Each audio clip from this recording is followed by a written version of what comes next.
de l'action, testerais bien plein de trucs. Ils ont comme seule passion de péter un joint de pur. Mais sur moi je te le rends au quintuple. Pour l'instant je serre les dents pour éviter de serrer la ceinture. Ma team me guide de près, j'habite le 19ème. C'est l'entourage sur rapelite.com, branche-toi. Désolé, je veux de grandes sommes, que les dollars pleuvent. Devenir des Richard Branson ou des Donald Trump. Tous mes zonards gueulent qu'ils veulent de l'oseille, mais ne foutent rien et ont peur de leurs problèmes. Jeune poète finira dans un rêve, ou avec une balle dans la tête comme Kurt Cobain. Ils disent qu'il est temps que j'arrête, je m'en tape, laisse-moi lire mes mangas. Donc on est avec l'entourage pour leur premier projet, jeune entrepreneur. Donc je vais vous poser une première question. Pourquoi avoir mis si longtemps à faire ce projet? C'est une histoire d'emploi du temps. Avec un 995, on était pas mal en tournée. Après F, Bigot, Baz, ils étaient aussi en tournée de leur côté. Ensuite, quand ils ont arrêté, que nous on était un peu libres, le Escrow, ils sont partis aussi en tournée. C'était chaotique en termes d'emploi du temps, donc ça a mis du temps. Et puis de toute façon, si on avait fait un album il y a 2 ans, il n'aurait pas été mieux que celui d'aujourd'hui. Parce qu'en fait, vas-y, je te laisse parler. Ouais, juste le petit truc qu'il faut préciser, qui est important, c'est qu'on n'est pas un groupe à proprement dit, on est un collectif qui regroupe différents groupes et différents artistes solos dont je fais partie. Et donc dû à ça, on se nourrit un petit peu de l'actualité de chacun des membres. Et on fonctionne pas exactement comme un groupe, tu vois, qui doit avoir son actualité, c'est le groupe. Là, c'est le premier projet et c'est vrai qu'on a été un peu victime du succès, entre guillemets, de chacun, tu vois, parce que, comme disait Alpha, quand t'as un tel qui sont en tournée, bah, tu peux pas les avoir en studio. Et vu qu'on avait l'habitude de toujours être ensemble, là, maintenant, à cause des tournées, on n'est pas tout le temps ensemble. Donc, du coup, quand on se retrouve, c'est le centre de loisirs. Donc pour arriver à canaliser tout le monde à faire des morceaux, tous, c'est compliqué. Donc 3 ans, mais au final, on est plutôt content. Et à la fin, quand tu dis que le projet n'aurait pas été aussi bien si vous l'aviez sorti avant, c'est parce que vous aviez pas cette maturité artistique que vous avez aujourd'hui par rapport à vos expériences perso? Ouais, c'est ça, on est des meilleurs artistes qu'avant, et puis même on a pris de la maturité artistique, on sait plus ou moins, on sait maintenant ce qu'on veut faire, quand on entend un instru, etc. Donc ouais, on est des artistes plus accomplis. Mais d'un côté, vous pensez pas avoir perdu un tout petit peu de buzz, contrairement à l'euphorie qu'il y avait par rapport à Rap Contenders quand vous avez découvert? Si, c'est sûr, mais on préfère avoir les gens qui... si, c'est sûr. On préfère avoir les gens qui écoutent parce qu'ils kiffent plutôt que les gens qui s'intéressent parce que c'est la hype, tu vois ce que je veux dire. Puis même, si on avait sorti un truc à l'époque, franchement, on était tellement... tu vois, on venait de découvrir tout ça, je pense que on était tellement pas prêts à comment les gens nous ont vus après que si on avait sorti un truc il y a 2 ans, on aurait vraiment fait n'importe quoi parce qu'on aurait pensé vraiment avoir une vérité mais tu vois, on n'était pas prêts en fait, on était vraiment des jeunes rappeurs. Ouais, des jeunes rappeurs. Ouais, d'ailleurs en plus on avait fait des sons qui dataient de 2-3 ans, etc. qu'on a carrément viré parce qu'on a tout recommencé. On est passé de nouveaux pieds, à part franchement une exception je crois dans l'album, tout le reste on a viré. En fait, au bout de 3 ans, en fait, on s'est retrouvé avec une trentaine, voire une quarantaine de morceaux. Et on était obligé de faire un vote pour choisir les morceaux qu'on allait mettre dans l'album. Et c'était une torture pour tout le monde. Ouais, j'imagine. Ouais. D'accord.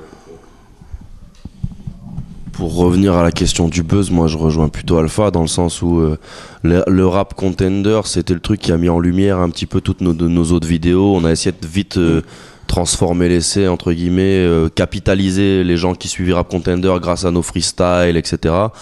Après, c'est toujours pareil, quand tu viens d'arriver, bah, t'as toujours l'euphorie du truc nouveau, tu vois. Quand, quel que soit le groupe dont tu parles, qui sont restés dans le temps, quand ils sont arrivés, ils avaient forcément plus de... Tu vois, il y a le côté nouveau. Après, maintenant, je pense qu'il y a l'entièreté du public rap qui sait qui on est. Il y en a une partie qui suit, l'autre partie qui suit pas, comme chaque artiste. Maintenant, c'est à nous de, je pense, arriver avec les trucs qui vont briller assez pour convaincre les gens, tu vois. Maintenant que les gens nous connaissent, ils vont cliquer sur les trucs. Ouais, c'est-à-dire que si, maintenant, c'est à nous de chacun arriver avec les bons titres. Parce qu'en fait, quand je disais ça, tu vois, quand la première édition est sortie, la plupart de votre crew a gagné. Donc logiquement, on voulait savoir c'était qui, qu'est-ce qu'ils font. Donc je me suis dit... c'est une question que tout le monde s'est posée, enfin moi aussi, je me dis pourquoi avoir mis si longtemps d'un côté alors que la lumière était... Ouais non, la lumière était clairement là, mais nous on était clairement pas prêts. La preuve c'est qu'on a essayé de faire des morceaux et que on s'est rendu vite compte que ça n'avait pas la portée qu'on voulait parce que même on découvrait, tu vois, on n'avait pas fait des sons, l'entourage, on n'en avait pas fait, ça n'existait pas. On était un collectif, mais on était plus un collectif qu'on était des gens sur scène qu'un collectif qui faisait tout le temps des sons entre eux. Parce que moi, tu vois, je traînais plus avec Nekfeu qu'avec d'autres, donc j'étais aussi dans 995, donc je faisais plus de trucs à 995 que de trucs avec F ou trucs avec Bigo, etc. Donc c'était vraiment, les gens ils nous demandaient un contenu, mais un contenu qui n'avait jamais existé. Mais au final, on préfère avoir une personne dans la journée qui vient nous parler du dernier morceau qu'on a sorti, plutôt que de 10 personnes dans la journée qui nous reconnaissent, mais qui n'ont pas écouté qui n'en ont rien à foutre. Tu vois ce que je veux dire? Ça sert à rien. Puis il y a un truc aussi, c'est que je pense qu'il y a beaucoup de rappeurs qui connaissent déjà, plus ou moins, tu vois, ils s'intéressent à comment les rouages, l'industrie, ah ouais, là ça sème, ah ouais, mais alors les radios, comment ça fonctionne, comment on va en radio, comment c'est les majors. Nous, toutes ces réflexions-là, on les a jamais eues. Ça veut dire que nous, on était des passionnés de rap et de musique. C'est-à-dire qu'on se bousillait à savoir quelle année tel album est sorti, quel beatmaker travaillait dessus, quel rappeur a lancé tel flow ou tel style de phrasé, machin. Maintenant, savoir ce que c'était un contrat d'artiste, un contrat de je sais pas quoi, comment on fonctionne pour partir faire un concert. Pour nous, concert, à l'époque, il y en avait, ils arrivaient avec des PSP, avec des sons, les instrus dessus, prenaient les ronds en cash sans savoir vraiment si on était bien payé ou pas. Enfin, tu vois ce que je veux dire? Ça veut dire que quand on est arrivé, on n'était pas prêt à tout ça, tu vois. Honnêtement, on a vraiment été au bon endroit au bon moment avec le truc des RC, tout ça qui nous a propulsé. Après, je pense que il y a assez de visages, de voix et de talent dans l'entourage pour que ça ait créé et que ça ait continué encore aujourd'hui, hein, parce que le S-Crew, ils sont en tournée, les salles sont pleines, moi je suis en tournée, Alpha il vient de sortir un EP, Jazzy Bass prépare son album et chaque fois qu'il annonce une date, c'est plein. Tu vois ce que je veux dire? Ça veut dire que le public, il est toujours là. Au début, c'est sûr, avec Rap Contender, ça fait rire, donc t'attrapes tout le monde. Après, ce qui reste, c'est vraiment les gens qui accrochent au délire de la musique et de ce que, tu vois. Parce qu'en fait, à un moment aussi, c'était sur je crois que c'est la page de Nekfeu, je suis pas sûr, de mémoire, c'est que aussi avec Zoxy, il me semble. Enfin, il y avait eu un problème, non? Non, c'est juste qu'en fait, avec 1995, on a été signé sur sa maison d'édition il y a longtemps et que après, on n'était plus là-bas, point, c'est tout. On a fait, voilà. Mais ça concerne encore une fois, ça concerne un 995. Moi, ça concerne vraiment qu'un 995. Et puis, c'est pas des. Honnêtement, c'est à l'échelle de l'histoire de l'entourage qui est courte. En vrai, c'est pas si ancien que ça. C'est vraiment anecdotique. Tu vois, c'est vraiment. C'est pas. Ouais, voilà. Non, mais ah bah oui. Exemple, ça ah oui, non, d'accord. C'est ça que je veux te dire en fait. Tu vois ce que je veux dire? Ah ok, non, ok, j'avais pas compris. Autant pour moi. Ok, je vois ce que tu veux dire. Oui, non, mais si on avait sorti, je pense que si on avait sorti un album avec l'entourage il y a 2 ans, il y aurait des gens qui seraient multimilliardaires et pendant que nous, ce qu'on connaissait rien, tu vois, et le business déjà. En général, le monde du capitalisme, c'est incroyable, mais l'industrie de la musique, c'est encore plus incroyable. Mais alors, le monde du rap, c'est la porte ouverte à toutes les fenêtres. Donc, toute cette industrie-là, elle est basée sur le fait de créer du buzz. Nous, on a créé du buzz sans avoir de recettes ou sans le vouloir. Ça veut dire qu'au moment où tu connais rien, tu sais, quand tu connais pas l'industrie, que d'un coup tu te retrouves propulsé au milieu de cette industrie avec ce que tout le monde cherche, bah t'es un peu un agneau au milieu des loups, tu vois.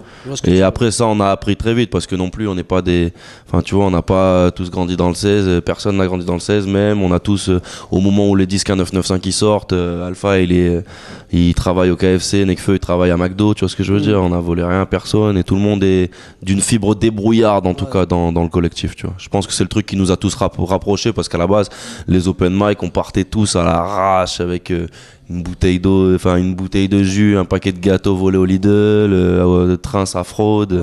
Ça partait faire des battles a cappella à Lille, pour pas un rond. Donc à un bout d'un moment, bim, on s'est retrouvé sur Rap Contender, qui était un truc, personne voulait le faire. Ils ont appelé tout le rap français, personne voulait le faire. C'est 2 inconnus qui viennent nous voir à l'époque, Donny et Stunner, c'est pas des mecs tu dis pas là je vais faire un truc, on les connaît pas. On fait un battle a cappella dans l'arrière-salle d'un bar à La Fourche, tu connais, t'as eu La Fourche, je sais pas, t'as eu. Donc aujourd'hui, si on a réussi via ça à faire tous des tournées, vendre des disques, machin, bah c'est charmé, tu vois. Ah bien sûr. Ouais. Et pourquoi avoir appelé ce projet jeune entrepreneur? Parce que de toute façon, je pense qu'à part si t'es vraiment signé en maison de disque et que t'es un énorme artiste, tu peux pas être, en tout cas dans le rap qu'on fait, nous, tu peux pas être juste un rappeur, tu te lèves, t'as juste que ça à faire, c'est pas possible. Faut s'occuper de 1000 choses, faut gérer les sociétés, faut monter les sociétés, faut gérer de la paperasse haute comme ça. Donc, puis c'est nos statuts, c'est nos statuts. Le S-Crew, ils ont sorti leur album Senzu sur leur propre label Senzu. Moi j'ai sorti mon truc Al Florence sur mon propre label. En 995 on a sorti nos trucs. Là on a un contrat avec Believe, mais c'est très calibré. On est des jeunes entrepreneurs, on fait nous-mêmes, on gère nous-mêmes le business, on est jeunes. Ouais, puis même qu'il y a enfin, quelle que soit la formule, tu vois, qu'il y ait une maison de disques, pas de maison de disques, c'est même pas le cœur même de l'histoire. L'histoire, c'est que quel que soit à qui on va travailler, chaque fois, il y a tout le monde dans l'équipe, sans exception, a un souci d'une direction artistique affranchie, tu vois. Il n'y a pas dans un studio avec un membre de l'entourage, quel qu'il soit, tu verras jamais un directeur de maison de disques en train de dire, ouais, le refrain ci ou l'instru là. Tu verras jamais... Tu sais, nous, on fait nos morceaux avec nos gens, avec nos ingés, après on va chercher nos gars pour faire nos clips. Il y a personne qui se met, tu vois. Et après, je pense même que aux États-Unis, ils travaillent beaucoup comme ça, tu vois, tous les gros labels qui sortent, les Drake, les Lil Wayne, les ce que tu veux, c'est la maison de disque à un moment donné reconnaît un talent de chercheur de talent et de talent pur à certains gens et ils leur donnent les clés, ils leur donnent l'accès à leur réseau et les budgets pour pouvoir aller au bout de leur démarche. En France, il n'y a pas beaucoup ça, mais là, jusque-là, nous, on a réussi à travailler un petit peu dans ce sens-là. Enfin, moi, j'ai jamais travaillé avec une maison de disques jusque-là, mais par exemple, le Escrew, ils ont monté leur label et ils ont une licence avec Polydor. 1995 avait fait la même chose, je crois. Enfin, tu vois, on a tous essayé donc c'est une démarche un peu d'entrepreneuriat.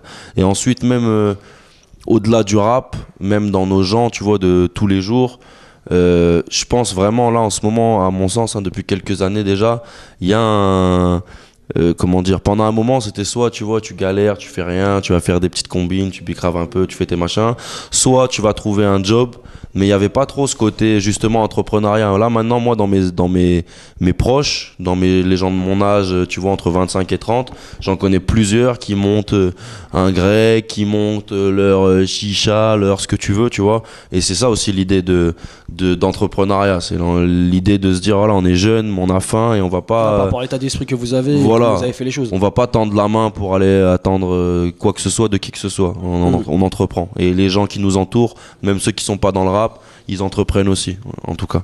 D'accord. Là, on va passer sur l'album. Donc, j'ai relevé des phases. Donc, on va en parler. Donc, il y a 3 phases, mais qui reviennent un peu sur la même question. Donc, sur 3 titres différents. Donc, toujours là, les rois, c'était écrit. Donc, la première phase, ils veulent nous voir morts, mais on est toujours là. C'est dans toujours là. Dans les rois, je fais le rap vrai que les faux ne veulent pas. Et dans c'était écrit, je respecte les anciens, sauf ceux qui haïssent le crew. Ils ont peut-être un passé, mais pas autant d'avenir que nous. Est-ce que vous pensez que vous dérangez certains rappeurs du milieu ? Je pense qu'il n'y a pas un rappeur qui dérange pas un autre rappeur. Déjà pour commencer, ouais, il n'y a pas de compétition saine dans le rap. Mais ouais, il y a des gens qui à un moment étaient dérangés parce que ils comprenaient pas comment ça marchait. Et puis même on est arrivé avec avec du rap technique, on n'a pas inventé, il y a déjà des gens qui faisaient ça depuis longtemps, mais on l'a popularisé à fond. Et si tu regardes bien, il y a même plein de rappeurs qui maintenant tout le monde rime à un minimum. Tu vois ce que je veux dire ? Ouais. Il y a 2-3 ans, tout le monde ne rimait pas un minimum. Donc, je sais pas, il y a des gens qui ont été troublés par plein de choses, de voir des blancs, des noirs, ils comprenaient, c'était trop. Moi, je pense honnêtement qu'on a rapporté quelque chose de très positif sur Moi, dans un morceau, je dis, tu vois, on n'est peut-être pas les meilleurs, on a peut-être rien inventé, mais on a remis le rap à la mode quand les autres préparaient le plan B, tu vois. Pour moi, c'est ça. C'est depuis qu'on est revenu, je pense qu'il y a plein de jeunes à qui on a refilé le virus du rap, vraiment le virus, l'envie de rapper, l'envie de rimer, l'envie d'être chaud, de montrer que tes rimes sont plus chaudes, de faire des flows, de tout ça. On n'a pas inventé tout ça. On n'est pas. Après, ça sera aux gens de dire un jour, tu vois, en regardant avec le recul dans 10 ans, dire est-ce qu'ils étaient au niveau des influences qu'ils avaient, est-ce qu'ils ont dépassé, est-ce qu'ils étaient en dessous, tu vois, c'est pas à nous à le dire. Mais en tout cas, on a ramené un truc sain dans le rap. Ne serait-ce que, regarde, tu vois, on s'est fait connaître en grande partie grâce au Rap Contender, qui est un truc. C'est de la compétition saine, tu vois. Tu mets tes couilles sur la table, tu viens, tu prends le risque de te faire humilier devant des centaines de milliers de gens qui vont voir la vidéo. Voilà, ça c'est l'entourage. On est venu, on a pesé nos couilles, on a fait notre truc. Après, Ouais. Mais tu penses qu'avant que vous arriviez, l'ambiance dans le rap, elle était morose au niveau de l'énergie qu'il y avait Je pense pas, je pense qu'il y a toujours eu un sorte de compétition. Parce que tu dis que vous avez relancé le côté rap, Je pense. le côté compétition. Je pense qu'il y avait le côté. Il y a deux choses différentes. Il y a le fait de faire des morceaux et le game du rap qui est d'arriver avec le morceau qui va accrocher le plus de gens, l'imagerie avec le rappeur le plus chaud du moment, machin. Ça, c'est une chose. Et ensuite, chose que nous, maintenant, même nous, on essaie de rentrer un petit peu, d'arriver avec des morceaux et de se faire remarquer grâce à des morceaux parce que c'est le plus dur au final à faire. Mais. Nous, ce qui nous a fait connaître et le truc que je pense on a remis un petit peu, on a redonné un vent de fraîcheur, c'est ce côté comment dire, le travail sur le rap, c'est-à-dire te faire remarquer grâce purement à ton rap, c'est-à-dire on fait une vidéo, on était dans un sous-sol, on met un post, une face B, on rappe. Ça kick quoi, ça freestyle et voilà. Et tu vois qui kick pas, parce qu'il y a des rappeurs qui font des très bons morceaux, même moi je pense plus rap qu'un riz parce que c'est ce que j'écoute le plus. Il y a des rappeurs, je sais pas moi, un Chief Keef, il fait des putains de morceaux mais c'est pas un putain de rappeur. Si tu le mets sur un open mic, il vaut rien. Et c'est clairement la section qui a ramené le délire de n'importe. Tu viens, tu fais une vidéo avec ton crew, c'est vraiment la section qui a ramené ça. Et nous, on était des kiffeurs de rap, et donc pour nous, c'était la façon logique de le faire. Que ce soit aux États-Unis ou en France, un bon kicker, il faut pas forcément un bon album. Tu prends en France, on a des rimeurs de fou, tu sais, un Lino. C'est un genre de tricoteur avec des milliards de syllabes qui s'entrelacent. Tu vois, un Danny Dan, c'est le mec qui va faire les premiers jeux punchline à base de jeux de mots. Aujourd'hui, tout le monde parle de punchline. On dirait qu'il suffit de mettre deux champs lexicaux opposés, ça y est, t'as fait une punchline. Tu prends les textes de Danny Dan en 94, 95, il faisait déjà ça en mieux, tu vois. Non, on connaît, frère, dans notre équipe, il y en a un, vas-y, bois plus, la semaine d'après, il s'explose. Non, on est addict au travail, c'est tout. Non, on est des jeunes entrepreneurs, tout ça, on essaie de laisser ça sur le côté, tu vois, on prend du knowledge, du savoir, on essaie. Dini a d'autres choses à dire. Donc apparemment, moi je pense qu'il y a encore... quand je regarde Dini, j'ai l'impression qu'il y a encore des tensions avec Gizmo, donc parler... Je connais pas cette personne. non mais J'ai du vécu et des mecs derrière Wang qui traînent avec des guns dans des Mercedes noirs. Le soir je marche seul avec mes rêves et espoirs. Je ne fais pas le thug et les vrais respectent ça. Toi tu racontes de grandes histoires. On s'est vu vendredi soir. Tout ce que tu shootes c'est des photos devant le miroir. Salope.